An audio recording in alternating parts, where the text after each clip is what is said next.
parce que waxuma waxu conseiller technique en charge des affaires sociales et de la réinsertion parce que poste bobu ma ñëw poste bobu il a toujours existé. La preuve, à la ville de Dakar dafa am la DAS, c'est la direction de l'action sociale, mais su amee c'est l'administration. Mais ci bureau municipal bi am na adjoint au maire de Dakar en charge de l'action sociale loolu bureau municipal la mais ci conseil municipal bi am na président commission action sociale. Waa maintenant maire bu ma doon man kan moo may conseiller suma cabinet ci mbiru action sociale kan dama ne Guy Marius Sagna est nommé par le maire de Dakar comme conseiller technique en charge de l'action sociale. Il le restera, il demeurera. Beneen bi ñu taxaw ne capitaine Touré fan la nekkoon du gendarmerie fan la nekkoon ci gendarmerie du section des recherches lan lañ fay liggéey su nekk de sécurité amoon na benn jigéen bu fi nekkoon décision moo nekk nii dama ne signé par madame le maire Soham El Wardini, excusez-moi, par monsieur Khalifa Sall maa ngi jégalu parce que dañu taf turi pour nit ñi bañ a gis. Article 1er ñu ne diw boobu te muy jigéen nommé nañ ko conseillère aux affaires communales nouvellement engagé non dañu ne kooku waaw dañu ne jigéen boobu mu nekkoon conseillère s'il vous plaît rek mu nekkoon conseillère aux affaires communales nouvellement engagé par contrat numéro tant bar VD mooy ville de Dakar du 22 novembre 2011 est nommé conseillère technique du maire de la ville de Dakar chargé de la sécurité urbaine. Fan le préfet Dakar nekkoon fan le président nekkoon bañ koy nommé jamono boobu bañ koy nommé ba tey mi ngi fayeeku trésor tey ngeen taxaw man ma jël beneen décision su ma décision maa ngi koy jël moom soxna si ba nga Khalifa Sall di dugal ci cabinet bi c'était le 6 décembre 2013 dañu jël article 1er moom jigéen googu conseillère aux affaires communales nouvellement engagée par contrat numéro tant bar ville de Dakar du 22 novembre 2011 est nommée conseillère technique du maire de la ville de Dakar chargé de la sécurité urbaine. mi ngi ni man ma ñëw yoon may ma sañ-sañ ma beesalaat suma cabinet man ma jël décision du 21 avril 2022 ma ne contrat boobu dañ koy arrêté mooy jigéen boobu ma ne contrat boobu dama ko remplacer par capitaine Touré waaw loolu damay laajte rek kana ci mën dara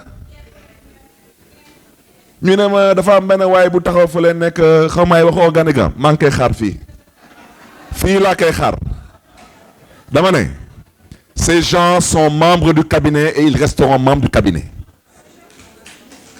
dama ne ku mu neex jóg def lu la neex man su ma jógee dinaa def lii di suma warugar su leen neexee sax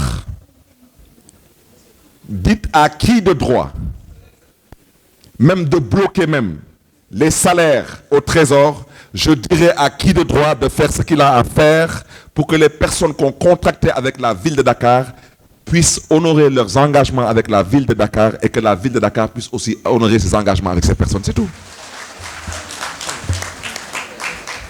am na leen lu ma ci bëgg a wax parce que nag lu ëpp tuuru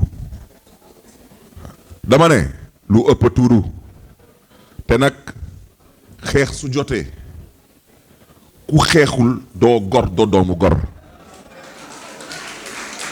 dama ne capitaine Touré ngeen may ma rek dama ne capitaine Touré juddoo Sénégal yaroo Sénégal dëkk Sénégal ñu nekk ko moom du liggéey Sénégal fii dëppul kees jaayul suuf dëppkatu kees yi xam nañ leen jaaykatu suuf yi xam nañ leen sàccul sàcckat yi xam nañ leen nga taxaw ne que moom du fi liggéey Sénégal ndax lan parce que da ngeen doon complot mu ne moom nangul dugal loxoom ci complot bi comme na ngeen mbir bi nii la demee dama décidé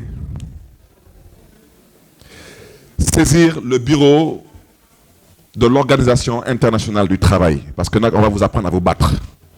On va saisir le bureau international du travail pour violation des articles numéro 111 et 190.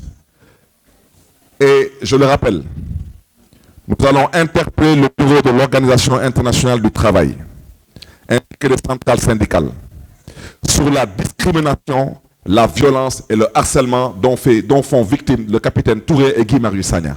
Parce que nous avons tout. Dëkk bi du moomeelu kenn.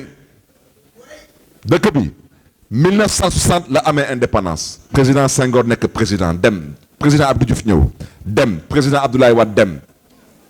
Tey nag président Macky Sall la fi nekk. On ne supporte plus la violence, le harcèlement et la discrimination exercée sur Guy Marius Sagna et le capitaine Touré. Et je vous dis, ce combat-là, nous allons le porter à l'international. Ça va arrêter. Arrêter. Et les centrales syndicales sont interpellées.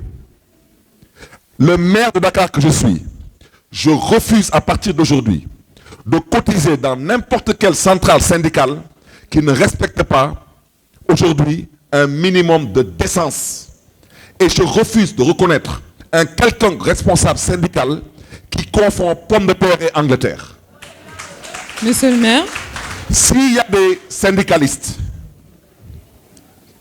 qui pensent que la position qui est la leur est une position de jouissance, parce que nous, dès que nous sommes fi lañu yaroo fi la xam nañ lépp man nag dama ne man bokkuma ci xeetu politiciens yi chantage ku ma woo ci jàmm ma fekk si la ci jàmm ku ma woo ci ay ma xam suma bopp ma téye suma bopp et je marche vers l'essentiel. Voilà. Je le dis et je le répète. Le bureau de l'Organisation internationale du travail sera saisi par les conseils juridiques de la mairie de Dakar. Les conseils juridiques de la mairie de Dakar vont porter le combat à l'international contre la discrimination, le harcèlement et la violence dont font victimes Guy Marius Sagna et le capitaine Touré. C'est inadmissible. Ce sont des citoyens sénégalais. Ils jouissent de tous leurs droits civiques. Ils jouissent de toutes leurs compétences psychologiques. Ils ont le droit de travailler dans leur pays et pour leur pays. N'en déplaise à des personnes qui malheureusement sont en fin de carrière ou dans un désarroi. Donc je tiens à le dire avec force. Et je tiens à inviter la presse à traiter l'information sans aucune sensation et sans aucune passion. Et je voudrais terminer en disant une chose. Si ceux qui ont parlé de révocation, en parlant de révocation, ont peut-être pensé à la mairie de Dakar, je les invite respectueusement à retirer leurs propos. Pour la stabilité du pays et pour la stabilité de leur gouvernement. C'est ce que je peux dire.